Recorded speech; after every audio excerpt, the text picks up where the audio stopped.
Niko na furaha kuu kwa ajili ya Yesu, nampenda Yesu naye ananipenda. Ninajua upendo ule Yesu alikuwa nao, upendo mwingi zaidi. Hata yeye akauacha ufalme wa mbinguni, akakuja hapa duniani kwa ajili yangu. Nami naamini tendo hilo alitenda. Ninaliona likiwa tendo kuu, alikuja kwa ajili yangu, ili anifie, akaniokoe, akawa ananiangalia, anaona vile watu wa hapa duniani walikuwa na huzuni kuu, walikuwa na vita kuu, hata akaona afadhali akuje hapa duniani ili aokoe nafsi zetu. Anajua kupitia kwa nafsi zetu, ndio kunakaa mambo maovu, ndio kunakaa uchafu mwingi, kunakaa uuaji. Shetani anaongoza akiwa ndani ya roho zetu, ikiwa nafsi zetu, ili aweze kutushinda. Naye Yesu akaona tukiongozwa na shetani. Sisi ndio tunaharibika, sio shetani anaharibika, ni sisi tunaharibika. Sasa akaamua, badala ya sisi tujimalize wenyewe, shetani akikaa ndani yetu, tukimwachilia atawale ndani ya roho zetu, tunajimaliza wenyewe, tunapigana wenyewe. Sasa Bwana Yesu, Mungu akaona, amtume Yesu, ili tusije tukamalizana. Akikuja akikaa ndani ya roho zetu, akaona hatutamalizana, kwa maana ni yeye atakuwa anaongoza akiwa ndani ya roho zetu. Kwa hivyo ninasihi kila mmoja, achilia Yesu akuje ndani ya roho yako, ili ukapate mema, ukakule matunda ya maisha yako, ukakule maisha mema, ukapate mema kutoka kwa Mungu. Sio Mungu atafaidika, lakini ni sisi tukikaa kama mapenzi ya Mungu. Sisi ndiye tunafaidika, kwa maana tutakaa salama. Utafanya huyo mwingine akae salama. Tutakuwa tunapendana. Kwa vile hata Kain alimuua ndugu yake. Naye Mungu akamuuliza, ndugu yako ako wapi? Na yeye alikuwa anajua ni yeye ameshamuua. Naye akauliza Mungu, kwani mimi ndiye mwekaji wa ndugu yangu? Lakini Mungu alituweka hapa ili kupitia kwake tuwe unaweka huo mwingine. Unamfanya awe na furaha. Ili furaha ya kila mtu ikamilike, ni lazima huyo mwingine akue. Kwa maana hauwezi kukaa kwa hii dunia ukiwa peke yako. Kama Mungu aliweka mtu akiwa peke yake hapa duniani, hakuna furaha mtu angepata hata kidogo. Ungekuwa na kila kitu, uwe na mapesa ukiwa peke yako, uwe na mashamba ukiwa peke yako, hakuna furaha. Unakaaga na furaha kwa ajili ya huyo mwingine. Lakini tunaangaliana, tunaonana kama sisi ni maadui. Unaona huyo mwingine kama ni adui yako. Lakini adui yako ako ndani yako. Adui ya mtu anakaaga ndani ya roho ya huyo mtu. Adui anakaa ndani ya yule amemwachilia akae ndani yake. Kwa hivyo, usione huyo mwingine kama ni mbaya. Kile kiko ndani yako, kwa sababu ni shetani, yeye ndiye anakufanya adui ya huyo mwingine. Naye shetani yule ako ndani yake, ndiye anafanya akuone kuwa wewe ni adui yake. Lakini tukimwachilia Yesu roho zetu, tutakuwa na upendo, tutakuwa tunapendana. Utakuwa unaona huyo mwingine ni sehemu yako ya mwili, kwa sababu the word of the Lord says that we are the body has many parts. Eti mwili uko na vipande sehemu nyingi. Uko na mikono, uko na miguu, uko na nini. Na hizo parts zote zinajenga mwili mmoja. Kwa hivyo, huyo mwingine ni sehemu yako. Ili tuujenge mwili wa Kristo. Huyo mwingine ni usaidizi wako. Vile Mungu amemweka hapo ni usaidizi wako. Kwa hivyo ujue ya kuwa huwezi kukaa huku duniani ukiwa peke yako. Kama wewe ni yule mfalme mkuu, wewe ndiye mkuu kuliko wale wengine. Kuna wale wako chini yako, na kama hawako, haungekuwa na mtu wa kutawala. Kwa hivyo, wewe ni mtawala kwa sababu iko watu wengine chini yako wa kutawala. Kwa hivyo, tujue ya kuwa, tuangalie kile kiko ndani ya roho zetu, shetani yule yako ndani yetu. Neno la Mungu katika hapo Petro, likasema hapo Petro 1:5, likasema ati shetani anazunguka akitafuta kitu za kukula. Anazunguka akitafuta mahali pa kukaa, mtu wa kutumia. Anakaa anazunguka kama fisi. Anatafuta mahali pa kukaa ili aue watu wale wengine, ili aharibu nyumba zetu, ili aharibu nchi yetu. Anakaanga, anatafuta roho mahali pa kukaa, kwa maana shetani hana mwili, yeye ni roho. Anatafuta mahali pa kukaa ili afanye kazi yake. Na anatumia watu aharibu nchi, anatumia watu aharibu manyumba.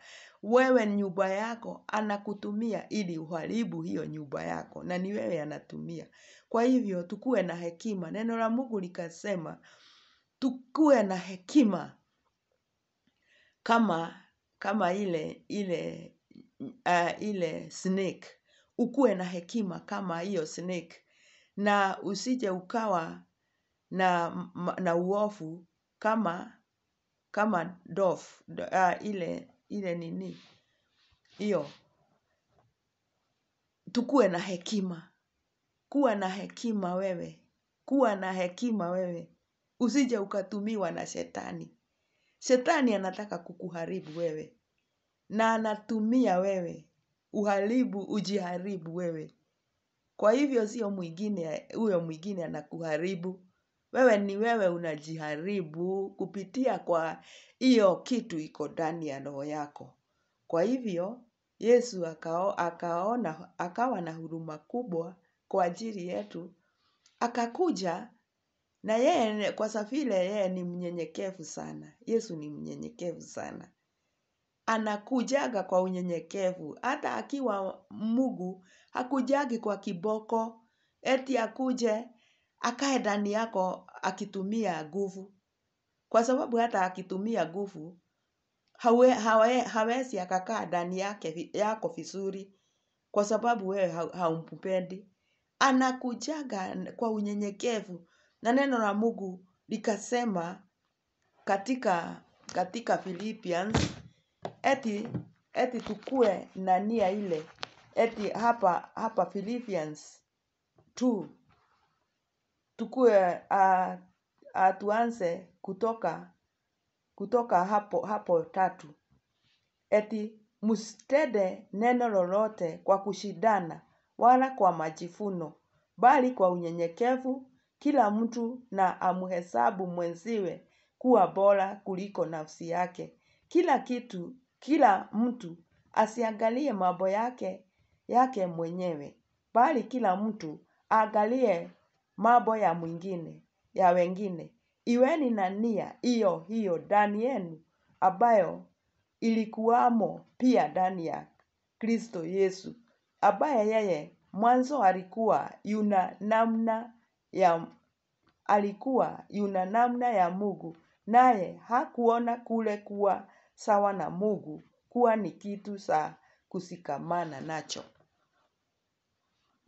Unaona, eti Yesu alikuwa mnyenyekevu. Hata akiwa yeye ni Mungu, hakujiona yeye kama, hakujifanya kama yeye ni Mungu. Alinyenyekea kwa sababu alikuwa kati ya wanadamu. Alikuwa anajifanya mwanadamu ili akuje atufunze vile yeye alivyo mnyenyekevu. Ndio nasi tujue kila nyumba inajengwa na mjengo wake. Ile ya mawe inatumia mawe na mchanga na ile simiti.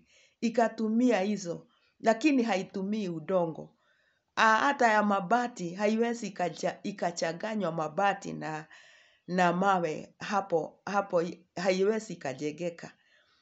Kila nyumba inajengwa na plani yake, na kuna fundi wa kila nyumba. Yule wa mawe kama hajui vile hiyo ya mabati inajengwa, hawezi akaingilia. Ni lazima awe amesoma vile mjengo unaweza ukajengwa. Kwa hivyo tujue ya kuwa kukaa maisha haya ni lazima ufunzwe na Roho Mtakatifu, kwa sababu Yesu ndiye anajua vile maisha yanakuwa, vile maisha yanaweza yakaenda ikiwa bora. Kwa hivyo ni lazima tukae kama yalivyo mapenzi ya Mungu. Tujue neno la Mungu linasema isipokuwa Mungu aijenge nyumba, mjengaji anaijenga bure. Ni lazima hiyo nyumba Mungu anataka kujenga, anataka tukae salama. Tukae salama, ni lazima yeye aingilie, ni lazima tumpe nafasi aingilie ili tuwe tunafaulu kwa kila jambo. Kwa hivyo siku hii ya leo ninataka tujue ya kuwa kila mtu aangalie nafsi yake mwenyewe. Ujiangalie wewe, ni nani amekaa ndani ya roho yako? Umemwachilia nani? Umemwachilia Shetani? Wewe ndiye atakuharibu, kwa sababu yeye hataki wewe uishi, anataka akuue. Na utafikiria ni mtu huyo mwingine atakuua, lakini huyo Shetani yako ndani yako ndiye anataka akakuingize kwa hatari ili akuue, na ni yeye atatumia huyo mwingine akuue. Ni yeye atatumia huyo mwingine akufanye mabaya, kwa vile wewe nawe umekubali kuongozwa na Shetani. Kwa hivyo siku hii ya leo tuwe wanyenyekevu, kila mtu anyenyekee kwa yule mwingine. Tuachilie Mungu roho zetu, tumuombe, tukatae maovu, kwa sababu neno la Mungu linasema tukimpinga Shetani naye atatoroka. Shetani hapigagwi kwa mawe, Shetani hapigagwi hata kwa mapanga, lakini Shetani ni kumpinga, ni kukataa mambo yake, ni kukataa kutumiwa na yeye, ni kukataa kufanya mabaya, kuambia Mungu, hapo nimefika, nimeona mimi siendi vizuri, mimi sitaki kuuawa na Shetani. Sitaki kujiharibu mwenyewe, kuharibiwa na Shetani akiwa ndani ya roho yangu. Mimi nataka Mungu uniokoe.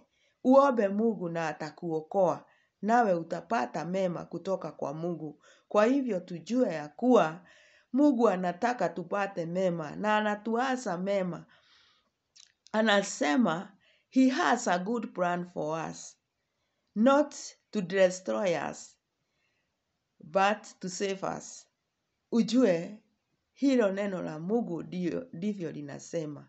Eti Mungu anatuasa mema, anatufikiria mema, anafikiria watoto wetu mazuri.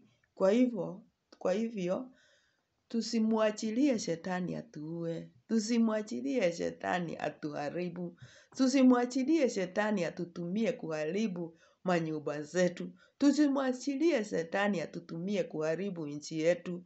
Hata manchi yale yako na vita, ni Shetani alitumia watu wakaanza kama ni msaha kidogo kidogo, nchi zao zikaharibika. Na sasa ukiwaangalia wanasema kama I wish I knew, I wish I knew. Badala ya tu wakati mmoja tutakuwa kusema we wish we knew. Ebu na tusikie neno la Mungu, tumuombe atubadilishe ili mambo Mungu ayapeleke. Atujengee nyumba zetu, atujengee nchi yetu. Kuna wengine waliharibu nyumba zao kwa sababu ya kukosa kunyenyekea. Kwa sababu ya kutumia kiboko, eti tunatumia nguvu ili watoto wetu eti wakuwe wema. Hapana, sio hiyo.